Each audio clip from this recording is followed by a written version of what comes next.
Hi guys, welcome to part 16 of Through the Darkest of Times. If I am correct, and we have 4 chapters in total, we don't have too long left to go.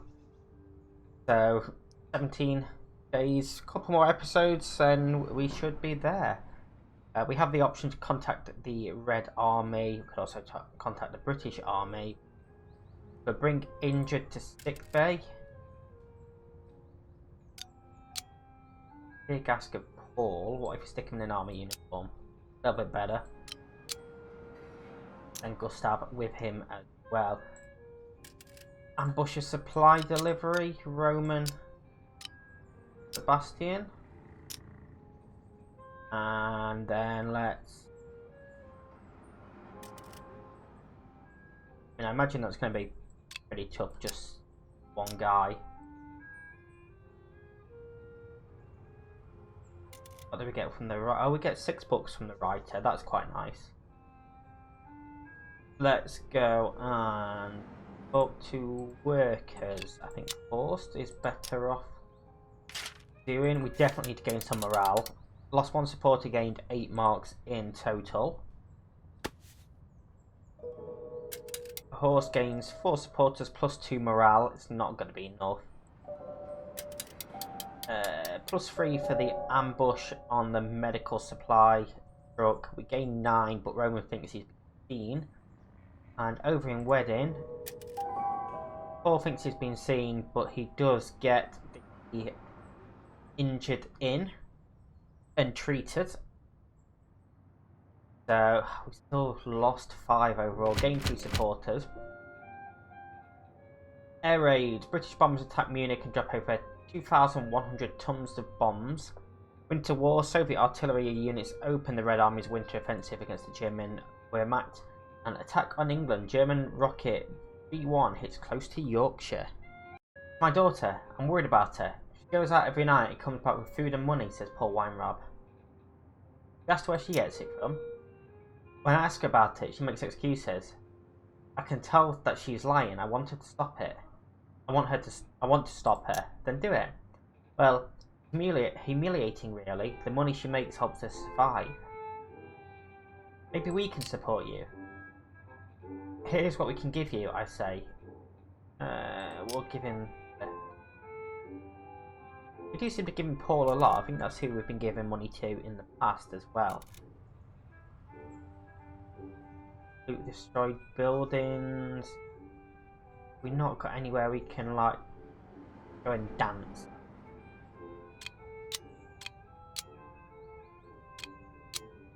Let's go and attempt to contact the Red Army.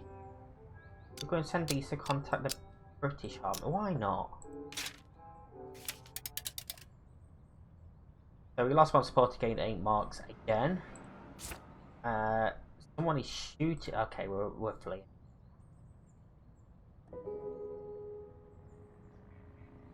I'm not getting a member killed.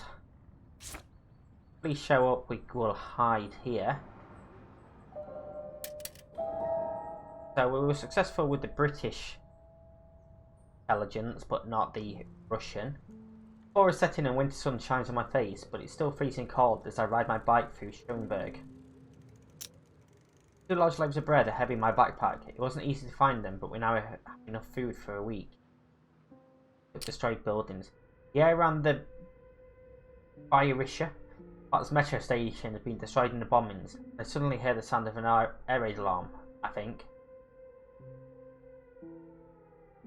I need to take shelter. A skinny boy wearing a uniform in the air raid volunteer steps out into my path and shouts, "Don't you hear the alarm? Coming to the station now."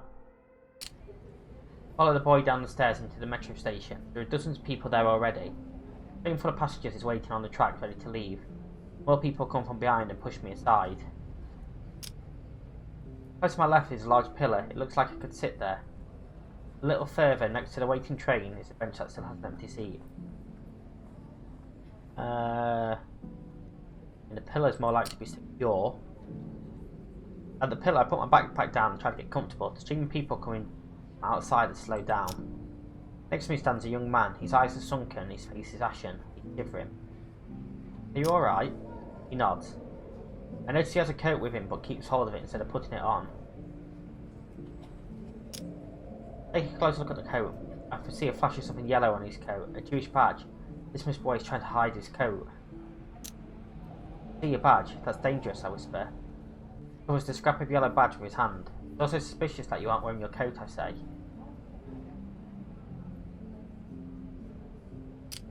I give him my coat. He puts it on over his own. Thank you. People like me are not allowed to come in here, but I was scared. Don't worry, I say. I'm Horst. I'm on your side. What's your name? I'm Peter, says he. Where do you live? I live in Tempelhof, but I work in Spandau and was on my way home when the alarm sounded. I know that I'm not allowed to be in the metro, but I was scared. They said a serious attack was coming. I didn't know there were still Jews in Berlin. There are only very few, says Peter. I'm supposed to be deported, but I'm working at an ammunition factory in Spandau. That's why they haven't sent me east yet. An ammunition factory? The metro employee closes the gate to the station. No one can get in or out anymore. We can still hear the air raid sirens, but no bombs. I turn to Peter. Didn't offer him any bread, so that... You can't see that because it's behind my head. I've just realised that all these times and you can't see what's going off behind my head. I'm going to move over that side. There we go. Magic. But yeah, I didn't offer any bread, so I can't really ask that, can I? Tell me more about the factory. Sure, he says, but better not here and now. Do you have a pen? I hand him a pen and a piece of paper from my backpack and he writes something down. This is where I live, he says. Meet me there tomorrow night at 7. I'll tell you what you know. Sure you don't want any bread? I break off a piece from one of the loaves when we share it. People in the station sit together in small groups chatting quietly, as if the bombers could hear them. The high-pitched whoosh of bombs falling, the hammering of anti-air guns, a loud bang. That was pretty close. The ceiling rips open for a moment. I see sunny blue sky. I am flung out through the air. A cloud of dust surrounds me. My eyes and lungs burn. Peter's face appears. He is mouthing words. I can't hear anything. He points towards a bright spot in the dust and reaches for my hand. Peter pulls me up. Passengers in the waiting train are still patiently sitting in their seats, but they aren't moving anymore. He drags me towards the light. Peter shakes his head. My hearing gradually returns. A wave of crying, moaning, and yelling for help. People crawling in pain, others just lay still. He pulls me upwards towards the street. Stand in front of the metro station, only there is no station anymore, just a skeleton of steel, concrete, dust, human suffering and death. I turn to Peter. Thank you. Thank you too, says Peter. An ambulance arrives. People start to carry the wounded out of the destroyed station. A grey truck stops at the corner, and men wearing the uniforms of the Waffen SS jump from the truck. Peter had seen him too. Thanks again, he says and disappears down the corner. Thank you too, I say. War and death in our homes. Germany has brought the rage of the world upon itself. Why is there no uprising? When will people stand up and fight this madness? And someone is getting arrested. Paul has been arrested. Morale drops massively. The morale of the group is very low and so is your own. Some members openly discuss giving up and just hoping for the best. You don't dare say it out loud, but you're thinking about it too. New dangers and terrors every week. Life or death decisions. Tempting to just leave it all behind. -14 total morale. Joint forces, British and US troops meet in the Ardennes. Warsaw liberated.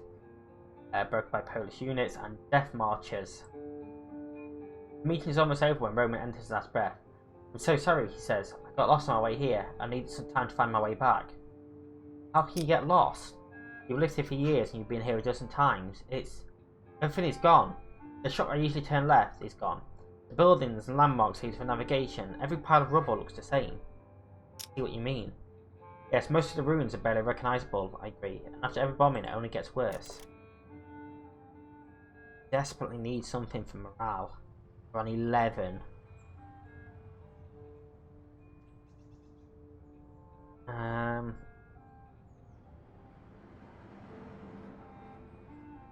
Trying to see what any of these that we could possibly be doing, but none of them really. We need to go and bust all out. And then let's go and try and get some supporters from the rest of them. And hopefully that is going to boost the morale. Because if we end up hitting 0, then it's over. And we are very close to the end. So Gustav meets with co-workers and our supporters. He gains 4 supporters there, +2 morale. Roman going to enforce against the suspicions. +2 morale, 8 supporters, but he has been seen. And Horst and Sebastian break Paul out and +20, +14 overall. That was massive. RAF over Germany. British Royal Air Forces fly heavy air raids on railway facilities. Eastern Front comes closer. Soviet troops conquer the city of that place in West Prussia. And no trains. One thing to be lied to, said Sebastian Baumann during our meeting. Never to be treated like an idiot. What do you mean?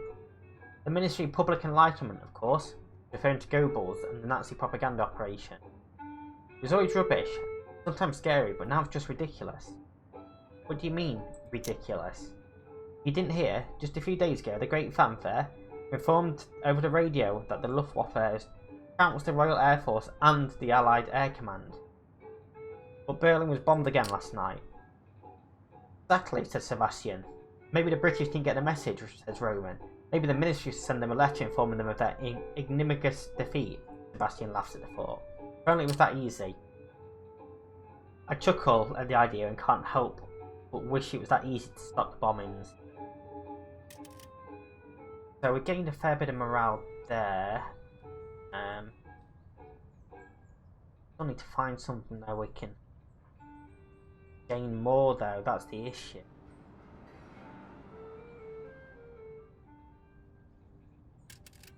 Loot, destroy building, that does give us morale boost. But Sebastian also has a increase. We will risk them two there, it's a lot. Oh Gustav, he pretty bad for that. We'll send Sebastian. Talk to workers, that one can be Gustav, and Horse can go and do that one. I'm now purely thinking morale. Lost 2 supporters, still have 37, gained 11 in donations. Force contacts the Force Labourer, gains 1 supporter +2 morale. Sebastian meets Mitt and a well-connected employee of the government who might want to help us. +2 morale, 1 supporter. Gustav, +2 morale, 3 supporters, but thinks he's seen. And forced the panic attack. We gain 6 morale, 3 stack of paper, and keep the army uniform. So +2 morale total, +3 supporters as well. Won the Waffen. Adolf Hitler calls on the German people to resist the Allied forces and promises the Endsieg through the use of new war crucial weapons. Partnership, USSR and Finland sign trade agreement, and Nazis kill opponent, the former Lord Mayor of Leipzig, is I have a problem, said Sebastian Baumann.